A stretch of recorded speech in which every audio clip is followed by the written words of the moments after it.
Hey guys, how's it going? Welcome to another caster spoiler talk. Couple things before I get into it. One, I apologize for the quality difference and especially sound and all that. If you guys haven't heard, my computer died, so I'm working with what I got here in the meantime. So hopefully it's not too off-putting.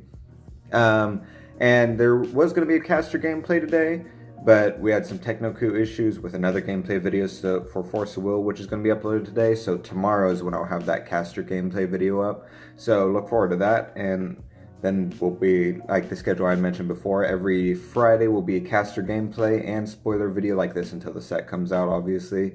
So just keep tuned up for that. So we'll go ahead and get right into it. There's some pretty cool stuff actually in here. So first we have Rocket Pencil Hedgehog. So it's a 3-cost blue servant with 2000. And whenever it's targeted by an enemy's card or ability, that enemy player discards a card. So essentially, in order to get rid of it, outside of obviously just killing it, it adds an extra cost for using spells to kill it. Or abilities. So if it casts or servant or a caster has a tap ability or an enter ability, anything like that, they have to discard a card in order to play that ability targeting him. So if you have a playset of these and you have a couple of them on the field and stuff like that, they could start to be pretty annoying to get rid of if they don't have a way to just brute force get rid of them. And if you're running blue and another color, you could very easily get rid of enemy servants before they have a chance to just normally kill it. So yeah, next we have our first caster. So it's a Riza Tarivan. So she has the tap ability of target Genji. So once again with the Genjis and Haijis, oh, I already forgot their names, but target Genji gains 1000 attack until end of turn. So going in with that theme of the whole set, it seems like. So that's actually a really good ability, I think. I really like just simple, straightforward tap abilities with my casters. I don't like ones that are cause and effect, like if your opponent discarded a card, tap this and you get to draw a card, stuff like that. I just like straightforward stuff like this. So I like her, and it's actually pretty cool art I really like. Next is Yoritomo, 5-cost servant with 1000, and she's a Genji as well. She has an enter ability where you get to search your deck for up to 2 Genjis with a cost of 1 and put them into the field, then shuffle your deck. So it explains why she has such low attack and defense for being a 5-cost, is you basically, for 5 costs, you get 3 servants onto your field.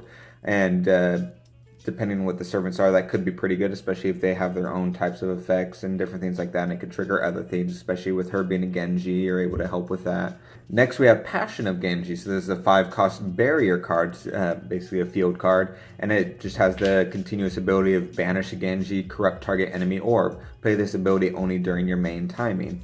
So you're able just to have this once you get to turn 5 or what have you. You have this on your field, and just you're able just to keep banishing Genjis to corrupt orbs.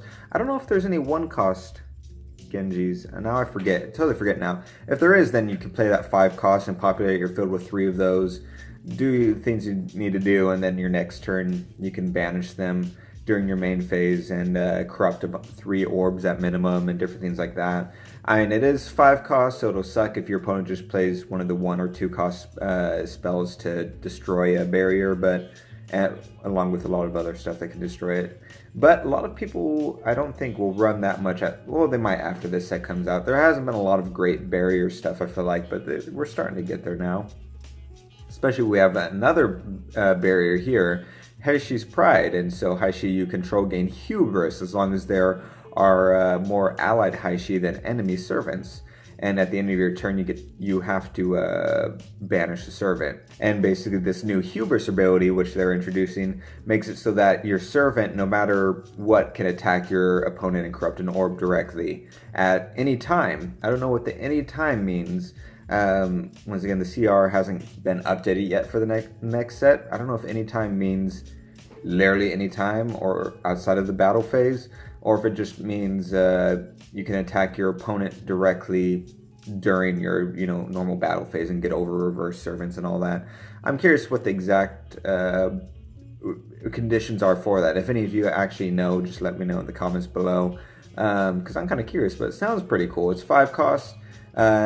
Which kind of sucks, but once you get to that turn 5, you probably want to start attacking directly and whatever other effects come with Hubris, so the trade-off might be pretty good anyways. And the Banished Servant, Effect kind of sucks, but there's a lot of stuff that can combo with that with this new thing with bouncing. I talked about that in the last video. A lot of bouncing seems to be the theme of this. Bouncing from your graveyard, your deck, your field into your hand and all that stuff. Next we have Munk. So this is a 1-cost Haishi with 0-500, and it has slow start, so can't attack until your next turn. And as last words, is you get to search your deck for a Haishi not named her, Munk, reveal it and put it into your hand, then shuffle your deck. So it's cool we're getting one of these types of cards. Most card games have some version of this where you put it on and either it comes into the field and you search for it, or it dies and you search for it. So you're constantly populating with this card. Even if it dies, you get to have it again, essentially. It's a Haishi, so it gets to combo with other stuff. And I think there's other cards that bounce it back into your hand from the graveyard, so you're able just to keep this going and get all 4 out relatively quickly, I would assume. It goes into the 1-cost I was talking about for Haishi, at least. I don't remember, like I said, I don't remember if there's Genji, but it'll be interesting if there is 1-cost Genji in here.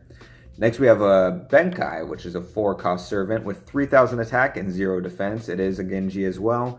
As an enter ability where target enemy servant gains minus 2,000 attack until end of turn.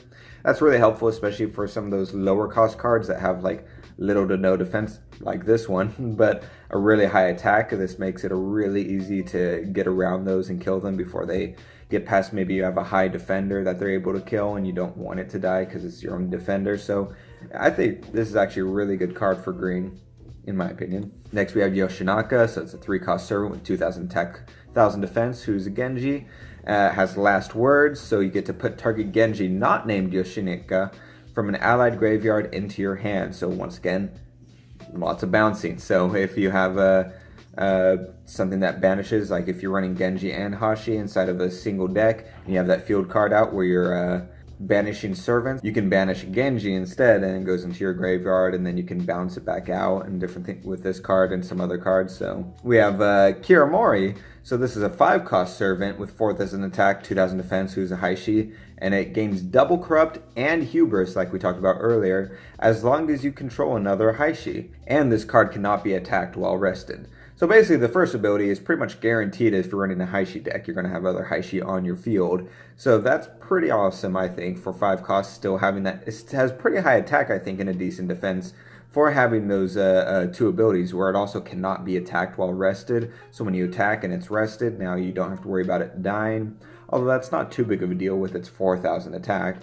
But with all these buffing abilities for Haishis and Genjis and different things like that, and debuffs like we just talked about with that previous card, it's just a good fail-safe to have. I mean, it still doesn't help it if it goes into reverse or anything like that, but still, I actually really like this card. I think it'll be really good in Dark. Speaking of Dark, we have another caster here, Santanal. So as the tap ability, where you get to banish this card and search your deck for a level 1 card named Luna Esperanza and put it into the field. Then shuffle your deck. Play this ability only if you don't control a card named Luna Esperanza. That's pretty interesting. We saw another caster similar to this, but you didn't have to banish this card specifically. So I'm curious how that ability will play out, if it's warranted or not, but yeah. So now we got our Tengu 48 is back. We had I don't know how many, like 1 or 2 in the last set. Maybe more, I don't remember, but they're interesting cards. So this is a High Priest Tengu 48, 5-cost servant with 3,000 attack and 3,000 defense. And at the end of your turn, you put this card into its owner's hand, and it has an enter ability where you rest all reversed enemy servants and reverse all non-reversed enemy servants. Sort of an interesting play there. I think it's really interesting, especially if your opponent's just like, as you'll see in the gameplay tomorrow, in a sort of stalling mood where you have like 5 or 6 servants on the field all reversed while you just wait it out and try and get to the certain cards you need. You just drop this card, all of them suddenly become arrested, and you're able to swing in with this one and corrupt, and you can swing in with all your other ones and just go to town, essentially. Especially if they have high defense and 0-cost attack or low attacks, and if, instead of corrupting, you want to just wipe their field. Gives a lot of options, I think, and it bounces back into your hand, so you get to just keep doing this effect over and over again. So I think this is a really strong card in my opinion. And next we have Lumiose, so it's a nice, pretty yellow caster. She has tap ability where you get to swap the attack and defense of target enemy servant until end of turn. So this I actually think is an extremely good caster. Like, I think that's really strong in this game, especially with the amount of casters that have like crazy amount of defense and 0 attack, or vice versa, or just, you know, moderate ones. But they're enough of a difference that if you switch them, all of a sudden you have the upper hand and all that. So I think this is a really strong caster. I would definitely run. Well, it's pretty much you have to run in your yellow deck, in my opinion. I would run several of them just to make sure I'm guaranteed to have it on my field, because I really like that ability. Next, we have a level 2 caster, Chain of Hearts. She has an ability, banish another Chain of Hearts. You may pay 2 less to play your next Silva Conjurer this turn, and the cost can't be reduced lower than 1. So this is pretty awesome because you already have the level 1 that's under this. You might have some other ones hidden face down and different things like that. So being able to just banish this card you're not using anyways and pay 2 less for a conjure, I think is extremely viable. She also has a tap ability where you put a servant with a cost of 3 or less from your hand into the field if an enemy servant was put into its owner's hand from the field this turn. So this is basically to help, like I keep saying, a lot of bouncing and stuff going on. This is the not counter to it, but basically a way to get around that, because people are going to be bouncing, and most of the time it's to their benefit. And suddenly now you can tap her in response to them bouncing and get a free 3 cost into your field for technically the cost of 2 if you didn't use her ability or didn't use her 2 will for that ability, saving it. So you saved 1 ether, my bad. You saved 1 ether, but if you had no cards to play or didn't want them or something like that, then it turns out to be pretty good. Or if your opponent bounced them on your turn, then I think that's especially where that ability would shine. And lastly is another Tengu 48. This one's pretty cool. Sagami Bao Tengu 48. She's a 5 cost servant. She has attack and defense of 3,000 for both of those. And she has the ability at the beginning of your turn, she bounces back into your hand. So you basically put her onto the field, you attack with her, do all that stuff, goes to your opponent's turn, and when it comes back to your turn, that's when she actually bounces. So she stays in the field a lot longer than normal. She has an enter ability where you get to gain control of target enemy servant as long as this card is on the field.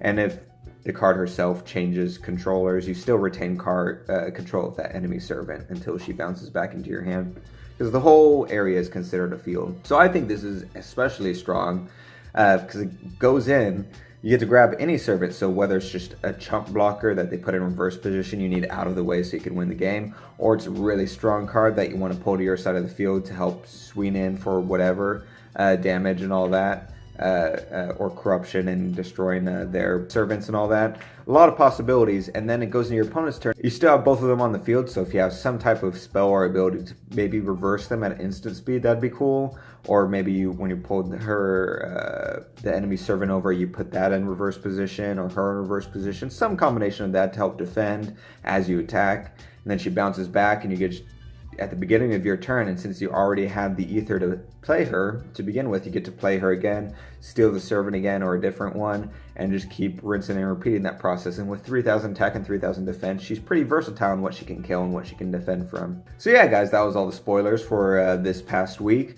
So once again, we'll have another spoiler video next week. I really like what was coming out this week. No Soulbond stuff, a lot more just Genji and Hanji stuff, and some the Tengu 48 stuff I'm really digging. And we got our level 2 caster, which is pretty exciting. So feels like we're really ramping into the set here. Some cool things. So like I said, look forward to the gameplay tomorrow. And yeah, see you guys next time.